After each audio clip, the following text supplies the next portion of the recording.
matin, Culture Média. Philippe Vandel. À cause du confinement, ou plutôt de l'arrêt des tournages, TF1 a remplacé sa série quotidienne Demain nous appartient par un 7 à 8 spécial. Mais l'audience n'était pas au rendez-vous et offrait un boulevard à Nagui sur France 2. 3 petites semaines et puis s'en va. Et dès ce soir, c'est un bêtisier qui déboule de 19h à 20h sur TF1, présenté par Karine Ferry et Christophe Beaugrand. Ça va s'appeler Le Grand Bêtisier à la maison. Cette fois, on oublie l'info et le coronavirus, place au pur divertissement. Bonjour Karine Ferry. Bonjour Philippe, bonjour à tous. Je suis content de vous entendre. Comment allez-vous? Où êtes-vous confiné? Alors, je suis confinée dans le Morbihan, en Bretagne, dans notre maison familiale avec mes enfants et mon mari. Et tout va bien, je vous remercie. Voilà. Alors, qu'est-ce qu'on va voir ce soir? On va voir du bêtisier classique, du meilleur, du pire de la télé, ou ce seront surtout des vidéos de confinés?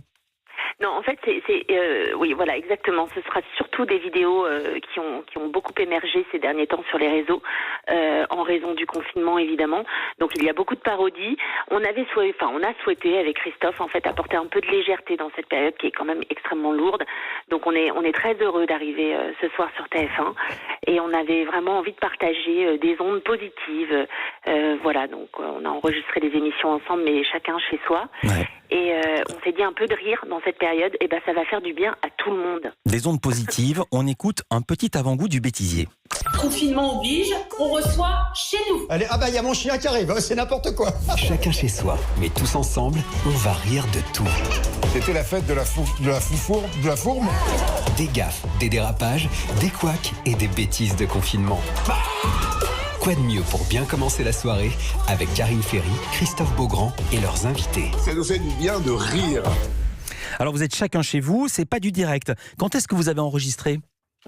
Enregistré la semaine dernière, on a fait ça sur une demi-journée, c'était assez sympa. Ouais. C'est vrai que ça offre un cadre, c'est un cadre différent d'être à la maison. Il y a peut-être un peu plus de spontanéité, non pas qu'il n'y en a pas d'habitude en plateau, mais c'est vrai que là on est vraiment, on est très à la cool, évidemment, on est à la maison, et puis surtout vu le contexte, on s'est dit allez, on lâche les chevaux, quoi. On est là vraiment pour passer un bon moment et offrir un bon moment aux téléspectateurs. Vous avez enregistré les 5 émissions de la semaine d'un coup?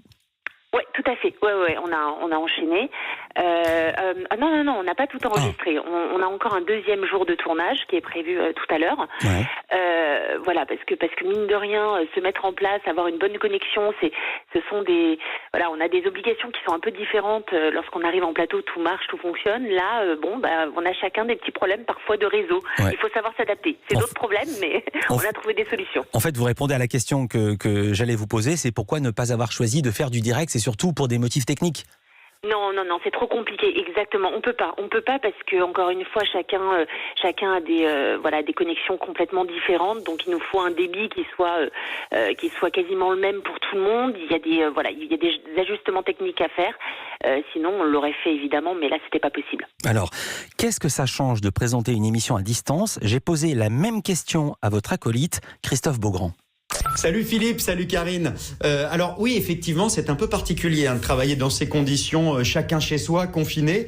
Et du coup, via webcam, on a pu quand même réussir à fabriquer une émission ensemble avec Karine. Et c'était d'ailleurs super agréable. Mais ce qui est assez drôle, et c'est ce que vous n'avez peut-être pas vu et ce que vous n'allez peut-être pas voir à la télé, c'est qu'on voit aussi entre les séquences un peu les détails de nos vies à chacun. J'ai vu passer le chien de Karine, j'ai vu passer du monde dans sa maison, j'ai vu qu'elle buvait un petit coup entre chaque séquence, à vous Karine.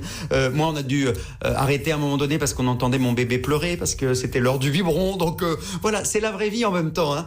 Non, je pense qu'il y a quelque chose d'important, Karine, à dire malgré tout à la France entière qui nous écoute aujourd'hui, il faut l'avouer devant tout le monde. À vous Karine, tu vis avec Jean-Luc Reichmann. C'est quoi cette histoire avec Jean-Luc Reichmann? Racontez. Non. Alors non, l'histoire c'est que sans s'être concerté, on a essayé de choisir un lieu évidemment où il n'y a pas trop de passage dans notre maison pour pouvoir effectuer cet enregistrement. Ouais. Et c'était très drôle parce qu'en fait on a exactement le même mur avec Jean-Luc. Donc tout le monde a cru qu'on était tous les deux ensemble, qu'on vivait ensemble, mais dans la même maison. Exactement, et qu'on était ensemble et qu'on faisait croire qu'on était sur des lieux. Mais pourquoi on le reconnaît? C'est pas un mur blanc, c'est un mur comment? Eh ben non, figurez-vous que c'est un très joli mur en pierre et Jean-Luc a exactement le même chez lui. Donc c'était assez drôle. Non, ça peut pas être un hasard. Karine Ferry, ça peut pas être un hasard. Et sinon, c'est vrai, vous prenez un petit coup de vino pendant les prises ? Non, mais non. Quand tu dis que je bois un petit coup, c'est que je me suis hydratée. Mais c'est pas forcément de l'alcool, je vous rassure. Hein. Ah. Faut pas déconner. Bien que, attendez, on a le droit quand même, en cette période de confinement, de se faire plaisir de temps en temps. Mais quand on tourne, non, il y a pas. Puis c'était pas l'heure de l'apéro. Voilà. Non, j'aime beaucoup votre formulation. C'est pas forcément de l'alcool, mais il y en a. Vous n'êtes pas que tous les deux à distance avec Christophe Beaugrand. Il y a également des invités. Alors, vous l'avez dit, on a dit Jean-Luc Reichmann. Comment ça se passe ? C'est d'autres animateurs de TF1 ? Qui va-t-on voir ? Alors, il y a eu Jean-Luc Reichmann. On a reçu aussi... alors attendez, parce qu'on a fait pas mal d'essais techniques avec. Ah oui, non, donnez pas le nom de quelqu'un qui va être coupé au montage, oui. Le pauvre. Enfin, en tout cas, il y avait beaucoup, il y a eu beaucoup d'invités. Vous verrez, ce sera la surprise. Des gens de TF1 évidemment, avec qui ça s'est très très bien passé. Ensuite, on doit en recevoir d'autres, mais encore une fois, il faut qu'on puisse s'adapter avec la technique et être sûr que ça fonctionne avant de pouvoir divulguer des noms. Voilà, je préfère m'en assurer. D'accord. Il y aura des guests ? Oui, il y a des guests. Oui, tout à fait. Mais là, vous pouvez me dire qui y aura ce soir, ou même ça, vous n'avez pas le droit de le dire, ou vous savez pas. Non, c'est pas que je ne peux pas le dire. Ouais. On a eu Laurent Ournac, on a eu Laurent Mariotte, mais je ne sais pas qui va passer en premier. Donc je ne veux pas vous dire de bêtises en vous disant ce soir vous allez retrouver Jean-Luc Reichmann s'il ne passe pas en premier. Je ne sais pas encore qui va passer en premier. En tout cas, nous avons tourné avec Jean-Luc Reichmann, Laurent Ournac et Laurent Mariotte. De sûr. Ça, c'est ce que je peux vous dire. Alors, je m'adresse à Laurent Mariotte qui sera avec nous en direct tout à l'heure à 11h. Laurent, ta séquence sera coupée. Vous restez avec nous, Karine Ferry. Mais non, c'est pas vrai. J'ai encore plein de questions à vous poser. Justement, on va parler de la suite. Karine Ferry avec nous. On marque une pause et on continue à discuter juste après ça.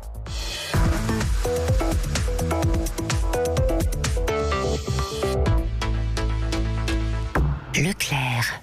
Aujourd'hui, plus que jamais, nous défendons votre pouvoir d'achat. Depuis le début et jusqu'au terme du confinement, Leclerc s'engage à bloquer le prix de plus de 4000 produits marque repère parce que c'est important de pouvoir accéder chaque jour à une alimentation de qualité. On a tous un rôle à jouer. Vous pouvez compter sur nous. Leclerc.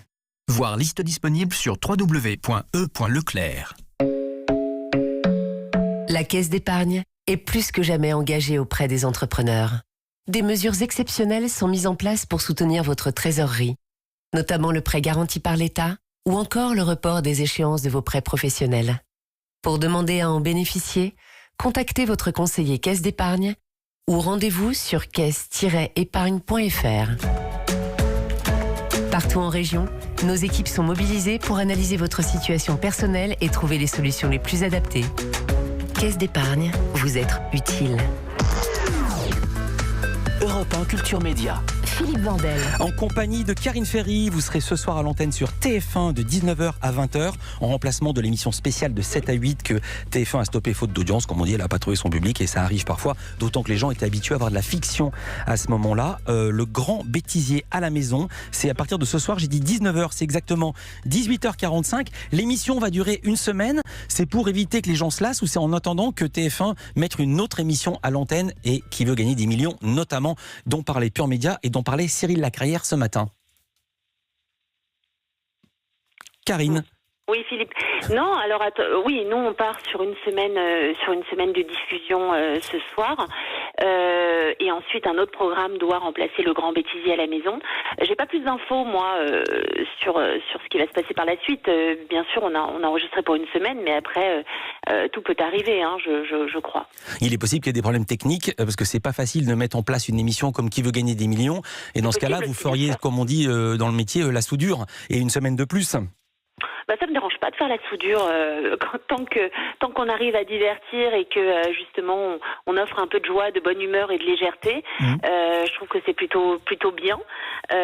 Voilà, on essaie de tout mettre en œuvre. Je sais que Ara Aprikian, Fabrice Bailly, tous les gens qui bossent chez TF1 actuellement essaient de trouver des solutions pour apporter justement voilà des programmes, des nouveaux programmes en tout cas tournés de manière différente pour satisfaire les téléspectateurs. Donc donc on peut saluer leur bienveillance et leur envie de bien faire, c'est surtout ça.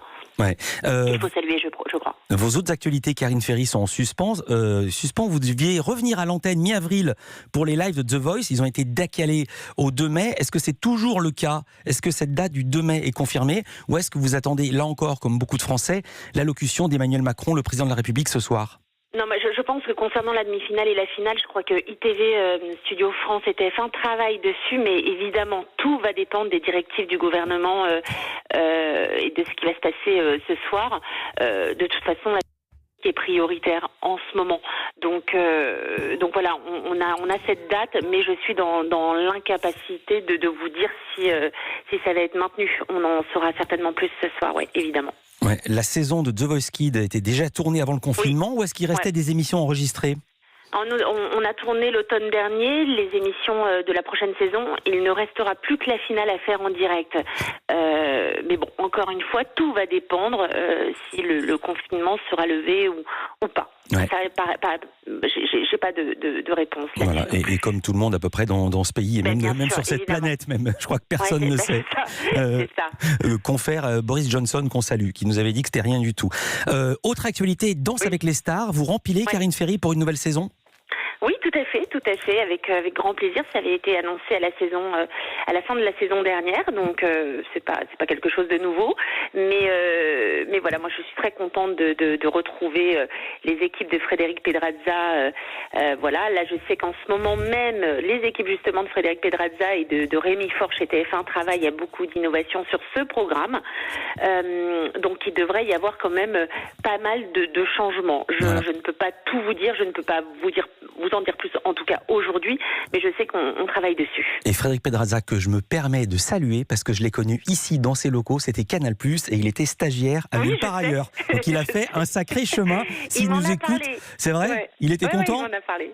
Il était très content. Il en garde un très très bon souvenir. D'ailleurs, s'il nous écoute, je l'embrasse très fort. Voilà, et moi, même s'il nous écoute pas, je l'embrasse très fort. Et Karine Ferry, d'autres projets sur le feu qui ont été interrompus avec le confinement. Qu'est-ce que vous avez d'autre en route?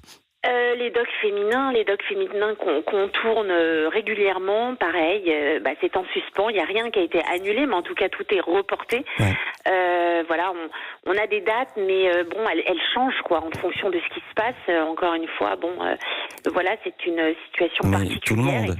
Et on essaie de s'adapter du mieux qu'on peut.